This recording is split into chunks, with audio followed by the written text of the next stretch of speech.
Hello everyone, welcome back to the my channel. और ये मेरा वीडियो है 2027 और 2028 के बच्चों के लिए। तो किस तरीके से उन्हें अपनी प्रिपरेशन करनी चाहिए for the NEET point of view से।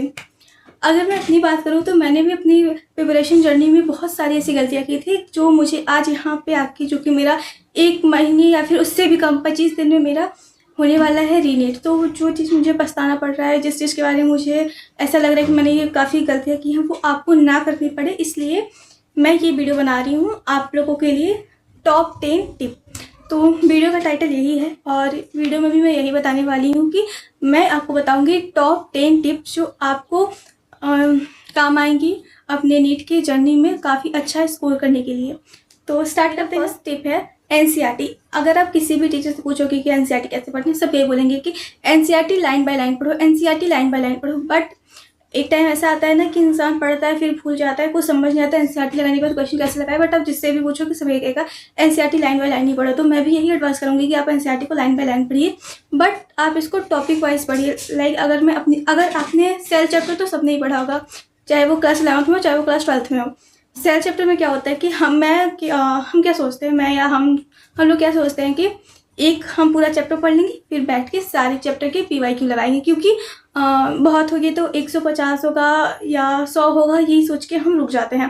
पहले हम पूरा चैप्टर पढ़ेंगे, एक दिन चैप्टर पढ़ने में निकल जाएगा और फिर कुछ और पढ़ भी नहीं पाएंगे। तो इससे अच्छा ये है कि आप पहले जो स्टार्टिंग के कुछ टॉपिक हैं लाइक सेल एनवेलप एंड जो भी टॉपिक है उसमें माइटोकॉन्ड्रिया से रिलेटेड जितने भी टॉपिक है, आप पहले उस टॉपिक को पढ़िए और उसके बाद उस टॉपिक से रिलेटेड फिर पीवाईक्यू सॉल्व करिए। अगर हम बात करें कि पॉलिंग में क्या होता है कि आप पहले पॉलिंग पढ़ लीजिए, उसमें किस तरीके से बनता है, क्या बनता है, पढ़ लीजिए, उसके बाद आप उसके क्वेश्चन करिए। तो मेरा फर्स्ट टिप क्या था, एनसीईआरटी से related. NCERT line by line पढ़ो, टॉपिक से पढ़ो, एक टॉपिक पढ़ो फिर उसके क्वेश्चन लगाओ। तो इससे क्या होता है कि आपका टॉपिक काफ़ी स्ट्रांग हो जाता है उस चैप्टर से रिलेटेड।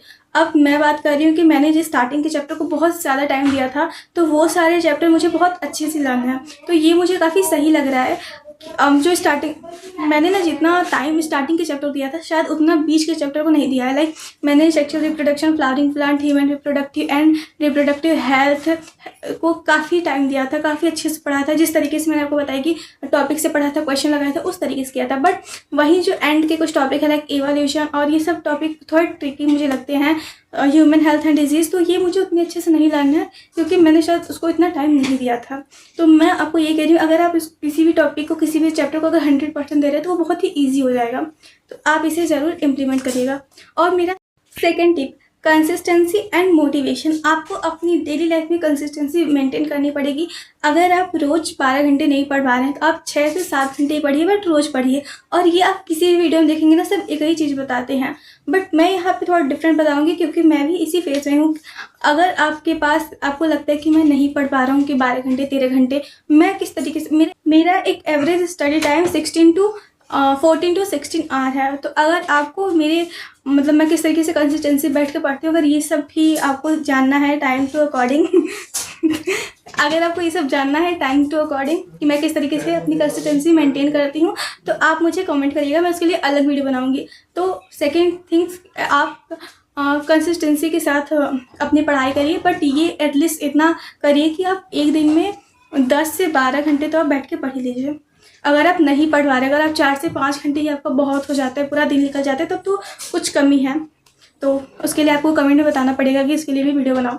अब हम बात करते हैं थर्ड टिप, क्वेश्चन सॉल्व। सब बोलते हैं ना कि आप एक दिन में 100 क्वेश्चन लगाओ, 150 क्वेश्चन लगाओ, बट एक दिन में 150 क्वेश्चन लगाना मतलब आपका 3 घंटे, 2 से 3 घंटे बैठ के पढ़ना साथ में। बट कुछ लोग कहते हैं कि नहीं लगा पाते या फिर नहीं आता, तो उसके लिए टॉपिक वाइज ही पढ़िए, क्वेश्चन फॉर्मूला याद करिए, फिर आप बैठ के लगाइए, बहुत ही ईजिली लग जाएगा। बट आपको उसके लिए बैठ के पढ़ना पड़ेगा। जब मैं स्टार्टिंग में आई थी क्लास 9 में, तो मैं ये सोचती थी ना कि सारे बच्चे किस तरीके से इतने सारे क्वेश्चन लगा ले, जो मेरे दीदी भैया हैं वो इतने घंटे बैठ के किस तरीके से पढ़ाई कर ले रहे हैं, मुझसे तो 10 क्वेश्चन भी बैठ कर नहीं लगाया जा सकता। जो भी इस टाइम क्लास 11th में है वो सब काफ़ी अच्छे से इस चीज़ से रिलेट कर रहे होंगे। बट इसके लिए क्या होता है कि आपको, मैं अगर फिजिक्स की बात करूँ तो आप पहले एक चैप्टर पढ़िए, फार्मूला पढ़िए, उस फार्मूला की रिकॉर्डिंग अपनी PYQ बुक से उसको अच्छे से पढ़ लीजिए, जैसे मैं रेफर करूँगी। तो मेरे पास है PW की 38 ईयर की बुक, जिससे कि क्लास 11th हाफ तो मैंने खुद मुझसे हो ही नहीं रहा था, मतलब मैं सही बताऊँ मुझसे पढ़ ही नहीं पा रही थी, मैं क्वेश्चन भी नहीं लगा पा रही थी। बट फिर मैंने वही थोड़ा थोड़ा करके टॉपिक वाइज ही अपनी चीज़ों को कंप्लीट करना स्टार्ट किया है। जो अभी रीनीट की तैयारी कर रहे हैं उसको तो मैं ये बोलूँगी कि आप अभी जेई के क्वेश्चन की तरफ बढ़िए, जेई के फॉर्मूलाज पढ़िए, क्योंकि अब जब पेपर हार्ड आएगा तो ये हो सकता है कि जेई के क्वेश्चन थोड़े बहुत आ सकते हैं, क्योंकि नीट के थोड़े सिंपल पड़ जाएंगे तो हो सकता है एनटीए ना दे। अब हम बात करते हैं फोर्थ टिप 4, स्लीप साइकिल। आपको अपने स्लीप साइकिल को एक ही साथ लेके चलना, यानी कि आज मैं 6 बजे सोऊंगा, फिर मतलब सुबह, और उसके बाद मैं 9 बजे सोऊंगा रात को, फिर सुबह जल्दी उठूंगा, कोई इसे नहीं करना। आपको एक ही टाइम पे सोना है, एक ही टाइम पे उठना है। और अभी आप लोग के पास बहुत टाइम है जो क्लास 11-12 में है।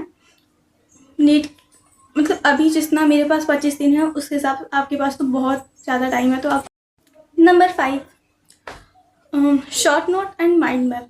माइंड मैप अगर आप पढ़ सकते हैं तो आप पढ़ो, बट अगर मैं अपनी माइंड मैप की बात करूँ तो मैं शॉर्ट नोट को भेज देती थी ChatGPT से और उसको बोलती थी इसको माइंड मैप पे कन्वर्ट करो। मैं इस तरीके से पढ़ी थी। बट आपको जिस तरीके से सही लगता है, मैं आपको ये एडवाइस नहीं दूँगी, क्योंकि कुछ टीचर बोलते हैं कि आप खुद से ही अपना माइंड मैप बनाओ। तो आप, मुझे लगता है कि मैं शॉर्ट नोट अपना मैं खुद ही बनाती हूँ। और अगर आपको भी मैं सजेस्ट करूँगी तो मैं ये बोलूँगी कि आप लोग शॉर्ट नोट बनाओ, और माइंड मैप आप कहीं से भी नहीं। फिजिक्स केमिस्ट्री के लिए शॉर्ट नोट्स बनाना ज़रूरी है, बट बायो के लिए मैंने कोई भी शॉर्ट नोट नहीं बनाया है। मैंने रुपेश सर के लेक्चर से फुल नोट बनाया था, और कुछ बायो मैंने रुपेश सर से पढ़ा था तो उसमें मैंने लॉन्ग नोट से ही पूरी पढ़ाई की थी, और अलग से मैंने कोई बायो में शॉर्ट नोट नहीं बनाए थे। और ऊपर से अब जब एग्ज़ाम पास आ रहा है तो उसके बाद मुझे एनसीईआरटी ही पढ़नी पड़ रही है, तो मुझे नहीं लगता कि बायो में शॉर्ट नोट्स की कोई नीड है। अब हम बात करते हैं टिप नंबर 6। टिप नंबर 7 और 6 दोनों ही एक साथ ही बताऊंगी, क्योंकि दोनों ही एक दूसरे से रिलेटेड है। मैं अगर अपनी बात करूँ तो मेरा लेक्चर में बैकलॉग कैसे आया था कि मैंने केमिस्ट्री का फेराडेस लॉ चल रहा था उस टाइम, 2nd चैप्टर, और मुझे वो नहीं समझ में आया। तो मैंने ना वो लेक्चर ही छोड़ दिया, और उसके बाद मैंने सोचा कि मैं इसे बाद में समझूंगी, और 2-3 दिन बाद फिर वो लेक्चर बढ़ते गए। तो उस तरीके से मेरा बैकलॉग स्टार्ट हुआ था लेक्चर में।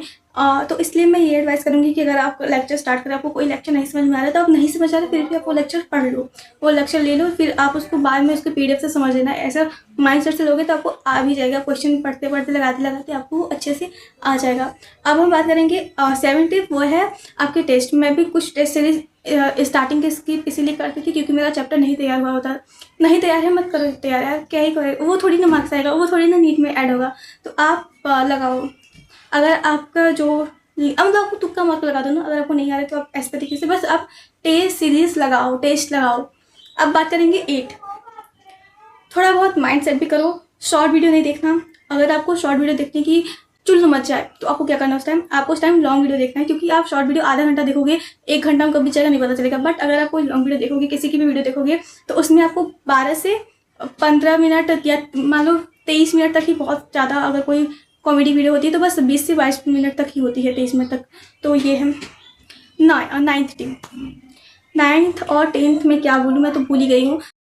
अब मेरी वीडियो आएगी वो है नीट के सेंटर के एक्सपीरियंस के हिसाब से, तो आप वो वीडियो पूरा देखेंगी और मुझे सब्सक्राइब करेंगी। Okay bye.